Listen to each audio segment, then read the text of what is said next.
गोयल जी और मंच पर आसीन रविंद्र कटारिया जी समेत हमारे सभी जितने भी प्रतिनिधि आए हैं, जितने भी हमारे पदाधिकारी और सामने बैठे हुए सूरज प्रहरी, ऐसे नौजवान जो सीमांत क्षेत्र, कोई केदारनाथ की घाटी से आया है, कोई चंपावत से आया है और संत शिरोमणि रविदास जी को अपने श्रद्धा सुमन यहाँ अर्पित कर रहे हैं।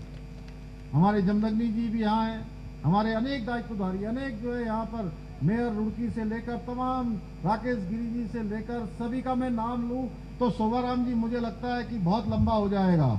इसलिए इस आज के इस कलश बंधन कार्यक्रम में दूर दूर से हरिद्वार जनपद के भगवानपुर क्षेत्र के आसपास के क्षेत्रों से आए हुए मेरे सभी बड़े बुजुर्ग माताएं बहनें और मेरे युवा नौजवान साथियों, मैं आप सभी का आज के इस अवसर पर आप सबका हार्दिक अभिनंदन करता हूं, स्वागत करता हूं। पूज्य संत महात्मा गणों का, भाई बहनों का, वरिष्ठ जनों का, युवा साथियों का। और आज के इस अवसर पर समरसता और समानता की भावना के प्रेरणा पुंज पूज्य संत शिरोमणि श्री गुरु रविदास जी महाराज के पावन चरणों में कोटि कोटि नमन करता हूं। भाइयों बहनों, ये भगवानपुर की ये पुण्य भूमि, ये माटी हमेशा से अध्यात्म की, समर्पण और समाज निर्माण की एक सशक्त केंद्र की भूमि रही है। और आज इस पावन धरा पर आप सबके बीच में उपस्थित होना और ऐसे शुभ अवसर पर जहां हम कलश की बात करते हैं तो कलश हमेशा शुभ होता है और शुभ से भी महाशुभ कि संत शिरोमणि रविदास जी महाराज की जयंती के 650वीं जयंती के अवसर पर इस कलश यात्रा में सम्मिलित होना, उनको नमन करना सच में बहुत बड़े सौभाग्य की बात है। भाइयों बहनों, हम सभी जानते हैं संत शिरोमणि गुरु रविदास जी महाराज की 650वीं जयंती के अवसर पर पूरे देश में समरसता संकल्प महाअभियान संचालित किया जा रहा है और आज का एक कलश बंधन कार्यक्रम भी उसी महत्वपूर्ण अभियान की एक कड़ी है। भाइयों बहनों, हम सभी जानते हैं कि भारतीय संस्कृति में कलश मंगल, समृद्धि और शुभारंभ का प्रतीक माना जाता है। हम कोई भी कार्य करते हैं तो कलश यात्रा निकालते हैं, कलश का पूजन करते हैं, कलश में सारे देवी देवताओं का आह्वान करते हैं और ऐसा ही आह्वान आज काशी से चलकर हम सबके बीच हमको करने का भगवानपुर की इस पुण्य भूमि पर मिला है। और आज का ये बंधन कार्यक्रम गुरु रविदास जी के समरसता, समानता और मानवता के संदेश को जन जन तक पहुंचाने का महाअभियान का शुभारंभ है। मैं इस आंदोलन से जुड़े हुए सभी आयोजकों को और समाज के प्रबुद्धजनों को हार्दिक बधाई देता हूं। से संत गुरु रविदास जी के महान विचारों को जन जन तक पहुंचाने का पुण्य प्रयास किया है। बहनों, आज जब हम संत शिरोमणि रविदास जी को स्मरण करते हैं तो हमें पीछे जाना होगा। जब उन्होंने जन्म लिया था तब समाज अनेक कुरीतियों से झगड़ा हुआ था।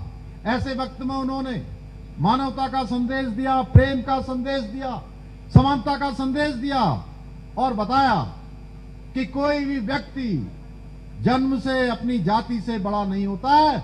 अगर वो बड़ा होता है और सदियों सदियों तक याद किया जाता है तो केवल अपने अच्छे कर्मों से याद किया जाता है, मानवता के कामों से याद किया जाता है। उन्होंने ऐसे आदर्श समाज की कल्पना की थी जिस समाज में कोई भूखा न रहे, कोई न छोटा हो न कोई बड़ा हो, सभी को समान अधिकार मिले। उनकी अमर वाणी आज भी हमारा मार्गदर्शन करती है, हमारा पथ प्रदर्शन करती है। उन्होंने कहा था, जाति जाति में जाति है, जो केतन के पात रैदास मनुष्य न जुड़ सके, जब तक जाति न जात। अर्थात जिस प्रकार केले के तने को छीलने पर एक के अंदर एक, पत्ते के नीचे पत्ता निकलता है और अंत में कुछ नहीं निकलता, इसी प्रकार इंसान भी जातियों में बंटकर नष्ट हो रहा है। जब तक समाज में ये भेदभाव खत्म नहीं होगा तब तक अखंड और सशक्त समाज का निर्माण नहीं हो सकता है। उसमें हमेशा बाधा बनी रहेगी। भाइयों बहनों, मुझे ये जानकर ये कहते हुए अत्यंत हर्ष और गर्व हो रहा है कि संत रविदास जी ने इसी समरता और समानता के संदेश को हमारे यशस्वी प्रधानमंत्री श्री नरेंद्र मोदी जी के कुशल नेतृत्व में उनके मार्गदर्शन पर आज पूरे देश के अंदर धरातल पर उतारा जा रहा है। आज केंद्र व राज्य की डबल इंजन सरकार है। सबका साथ, सबका विकास, सबका विश्वास, सबका प्रयास इस मूल मंत्र के साथ, जिसके तहत प्रधानमंत्री जी के नेतृत्व में आज के अंतिम छोर पर खड़े हुए व्यक्ति को आगे लाने का काम हो रहा है, उसको मुख्य धारा से जोड़ने का काम हो रहा है। भाइयों बहनों, दशकों तक देश की राजनीति में गरीब, दलित, वंचित और श्रमिक समाज की बात तो बहुत की गई, लेकिन उनकी बुनियादी आवश्यकताओं को पूरा करने के लिए किसी भी सरकार ने कोई ठोस कदम नहीं उठाए।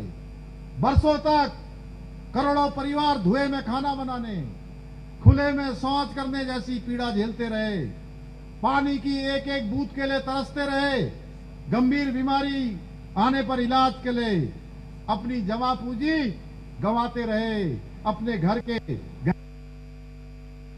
गिरवी रखते रहे। जिन मूलभूत सुविधाओं को बहुत पहले गरीब का अधिकार बन जाना चाहिए था, उन्हें लंबे समय तक केवल और केवल चुनावी वादे तक सीमित रखा गया। लेकिन आदरणीय प्रधानमंत्री श्री नरेंद्र मोदी जी ने राजनीति को तुष्टीकरण नहीं, राजनीति को केवल वोट बैंक नहीं, बल्कि सेवा और सुशासन का माध्यम बनाया। अंतिम व्यक्ति को आगे लाने का उन्होंने जो संकल्प लिया, उन्होंने सुनिश्चित किया कि सरकार की योजनाएं किसी जाति, वर्ग या वोट बैंक के आधार पर नहीं, बल्कि पात्रता और आवश्यकता के आधार पर अंतिम व्यक्ति तक पहुंचे। इसी का परिणाम हुआ कि उज्ज्वला योजना ने हमारी माताओं बहनों को धुएं से मुक्ति दिलाकर उन्हें सम्मान का जीवन दिया। वहीं स्वच्छ भारत अभियान चलाकर घर घर शौचालयों का निर्माण कर माताओं बहनों की गरिमा और उनकी सुरक्षा सुनिश्चित की गई। साथ ही जल जीवन मिशन योजना के माध्यम से हर गरीब के घर तक शुद्ध पेयजल पहुंचाया जा रहा है। आयुष्मान भारत योजना के तहत